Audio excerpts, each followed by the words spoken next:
So now we invite Luis Barriga from Ericsson and Cheng from atsec to present the results of their innovation project called CEST.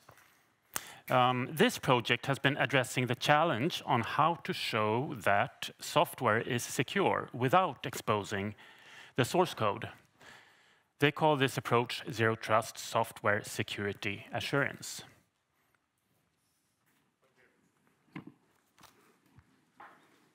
Next one. Yes. So I'm going to show the results of a project that has been running almost 2 years now. Maybe you have seen the first presentation a year and a half ago. So I'll jump directly to the motivation. And so many of you know that 5G is considered as critical infrastructure in many countries. And as a result of that, the regulators in many countries are writing regulations how to measure the security level of 5G systems that are going to be deployed in such countries. So you can see the countries that are ahead now in this game is India, UK, Germany, European Union, US is starting to. Some of them, they want to reinvent the wheel. They don't want to rely on standards, unfortunately. Some of them rely on standards like GSMA, NESA's 3GPP, SCAS, common criteria. So in our project, we are focusing on the software security of assurance. The process of collecting evidence about the security level of 5G systems is called assurance or certification. So if you look in all these specifications, something that you see quite common is that they put requirements how to measure security levels in software. And they say that somebody independently has to check if the source code has vulnerabilities and if it's written properly too.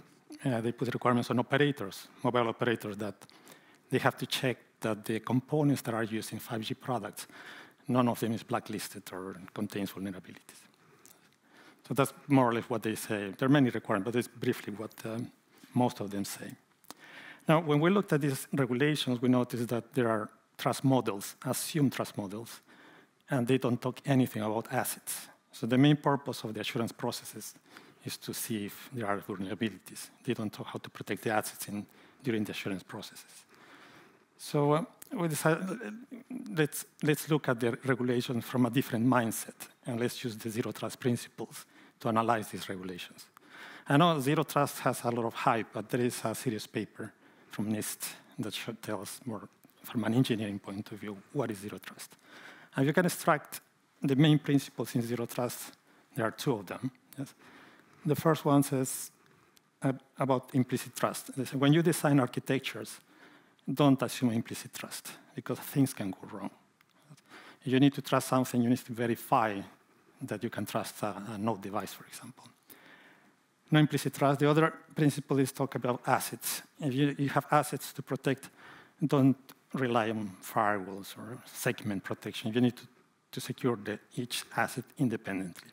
So these are the main principles in zero trust. They have been applied for architecture, for enterprise networks, for intranets. Even 5G is using the zero trust principles. In 5G, if you compare with previous generations, each node in 5G must have a strong identity. It must have a certificate. It must authenticate. It must have authorization to be able to talk to other nodes. That was not the case in previous generations. So 5G is already following these principles. But this is nice for building architectures. And in our project, we say, can we apply these principles to the assurance processes? Because we notice that there is something fishy in the specifications or the regulations. So this is more a simple model, how the regulators that write assurance specifications, they assume that vendors or the complete software supply chain, they must trust whatever they say. Yes, they say, if we as a vendor, our supplier, software supplier, want to deploy 5G systems in India, for example, we have to give away all the source code for the complete 5G to them. We need to trust them implicitly. We need to trust whatever they do in their premises, with the people, with the computers, with the tools. That implicit trust is something that is against the zero trust principles. And nothing in these regulations says about the asset protection, because the focus is collecting evidence about trustworthiness. For us, for software providers, the main asset is the intellectual property in the software. In the regulations, they don't say how to protect it. So we said, can we, for vendors, this is no-go, yes, because many things can go wrong. So via security, you can see it. Software can be stolen in transit, in rest, in usage from RAM, and so on. So can we reapply these principles for assurance? Yes, this no implicit trust and asset protection. In our project, we are proposing maybe this a disruptive way of saying it, but all regulations need to be written with zero trust in mind. So they cannot assume that during the whole processes, we as a vendors or software suppliers will trust in the people who access our software, the computers they're going to use. Not because software is certified in the US should be better than certified in China, for example.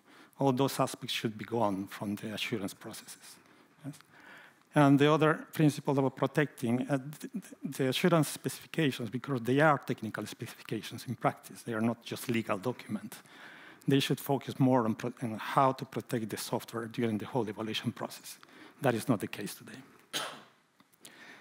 So, having in mind these two principles, assurance should not assume implicit trust and should focus more on protecting the asset. We have these challenges.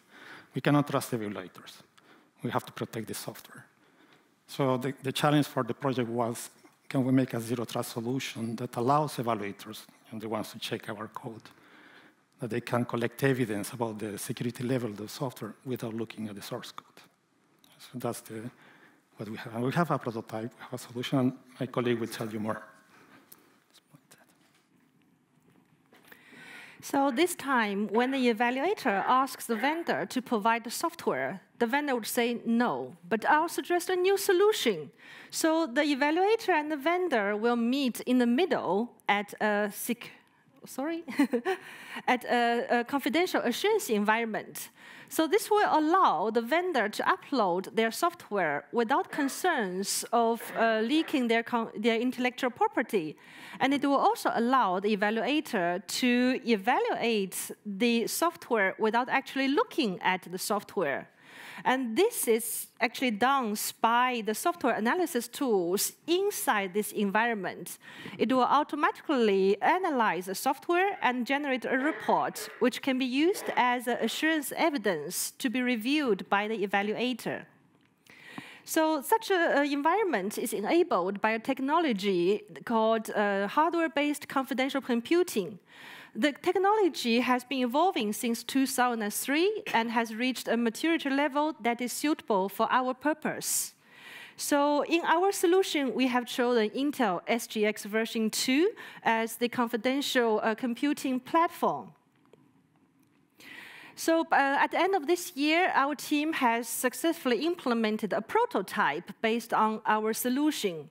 So the solution came as a service in the Azure cloud. It supports a number of software analysis tools. They are all like free open source software. So such as Code Checker, which is for static source code analysis, like dependency check for software bill of material generation. We have also successfully tested the prototype function by using free open source 4G, 5G software projects as targeted analysis. So we have got very good results. So when, let's see the prototype to work in action, in practice, it actually consists of two phases. So during the first phase, the evaluator and the vendor will agree upon the target to be evaluated and also the software analysis tools to be used.